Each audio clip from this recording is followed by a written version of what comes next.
Χειροτέρας γαμπρός. Στην εκκλησία. Μου την πίστης και την πελέφη.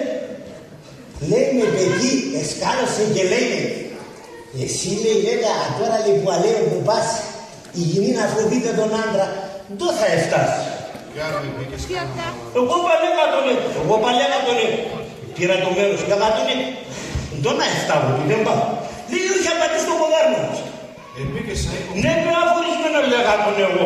Πώς απαντώ το ποδάρνα μας, αν είναι άγριεσα, χρουγγέλα. Λέει ξέρσον την κάτω, μου την πίστης και την κάτω, αυτό και τον κάτω, τον πάρω. Φύγαμε στην εκκλησία, λέει ο παπάς εκείνον τον παρατράγουδο. Ποιον παρατράγουδο, εμείς στην εκκλησία εκεί λέμε παρατράγουδα. Εμείς στα βιβλία παρατράγουδα έχουμε και έτσι από τα Ευαγγέλια.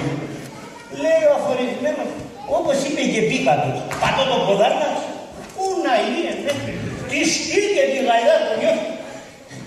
Να είναι και τη μάνα το επίκαιμε.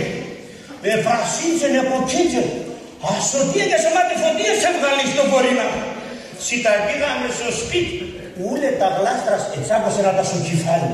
Μα υποκεφάλα η κάθε. Αμα κυφτέει στο φορείνα. Αν τους αφορισμένον ο γελαντζής ο ψεύτες φταίει. Αν τους έπηγε να τα άλλα. Εμείς είναι αγαπημένοι εμείς, άμα δύο μικρά πουλώτα. Έβαλε μας έναν τάλο αφορισμένο. Δεν μόνο η γαρή ξέρει το καλές σάιν το πά. Εσύ εξέτσα. Πρώτη σαν πέσω χωρίο. Εφτάει καλά δουλείας. Τον αλέως. Ρας. Αυτό τη βρακαλή πέντε του. Αντέραψε να. Αυτό είπος αντιλουμόλεωσε ή τραπεζούντας μόδα. Ένα σαν δύο ψηφιμούν. Αμάν. Ρας. Τα και λίγο βελονιά. Εφτά είναι στα φαγεία. Εφτά ικανωμένο σορβάν. Άμον τη μάνα μας. Η μάνα τα εκείνες έκανε νοικοκυρά. Όταν